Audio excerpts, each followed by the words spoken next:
whispering librarian because I'm going to start telling you stories. Yes, I like telling stories. I love telling stories. So I'll probably become the whispering librarian in my classes. So I can read. Because, yeah, anyway. But I love telling stories, but tonight I'm going to tell you a story about our ghost story. When I was 15 years old, I lived in a house in Larkfield. And this house was, by the moldings on it, was probably built in the 1920s, maybe earlier. Maybe, I don't know, maybe they added it because it looked like people just get it out in rooms. And it was a really scary place, but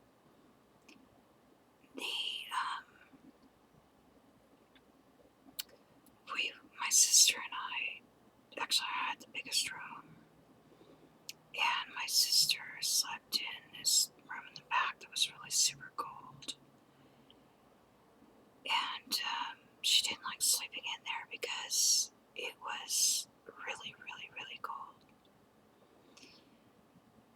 It was the only place in the house that did not warm up, so eventually she just moved out, but while she lived there, we would get little tiny scratches all over our arms and under our shirts, so we could never know what it was.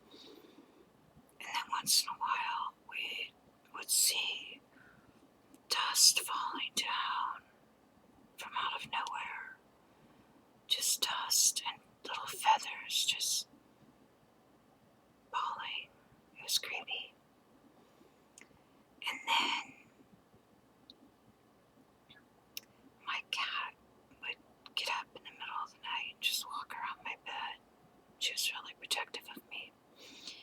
She would get up and walk around my bed and look outside and then growl. And then come back and then growl and sit on top of my chest and just growl. She was such a sweetheart. I miss her so much, but she was really protective. And then we had one of my brother's friends come over. Now this guy's kind of questionable, but he did see something like a figure of a man that was yellow and fuzzy. Again, the guy was kind of, probably on drugs, but he was my friend. But he would go in the back. He was sitting in the living room. You could see the hallway. And he saw the figure of a man that looked like a big fuzzy yellow cat go from the bathroom into that really cold room. And he laughed. He's like, I'm not staying here. This is crazy.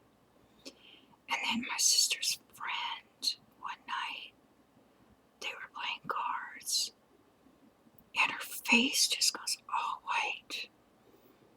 She gets up and she goes into the kitchen. She grabs a big kitchen knife. Think Michael Myers, right?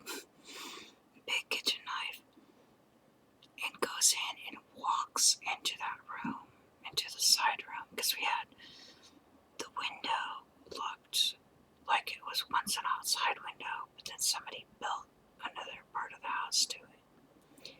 So she went and grabbed the kitchen knife and went out there and looked. And there was something out there, but she swears she saw a ghostly face. Things like that happen there all of the time. It was really super creepy. There were times where we just couldn't sleep because nobody felt comfortable sleeping there. My friends never wanted to come over because it was really, really super creepy. And the whole house was just creepy. There was another house, cat horse. There was another house down the street around the corner. And I'd ride my horse over to by there because I had a crush on a guy down the street. And I'd ride my horse over there, and she would stop in front of this house, and she would not go any further, and she would stop. Dead stop. And the only time she ever went to a dead stop is when there was something dead. Somebody hung dead chickens in the backyard, and she actually threw me for that one. She bugged me off. And then there was a dead deer in the middle of the trail one time, and she stopped, and she wouldn't go around it or anything. She wanted to turn around and go back. This house was the same thing. She'd stop. And I couldn't get her to go any further. Same neighborhood. The whole neighborhood was creepy. Okay? But the house we lived in was extra creepy. I swear that place was haunted. That place was really, really super haunted. And I don't know what to tell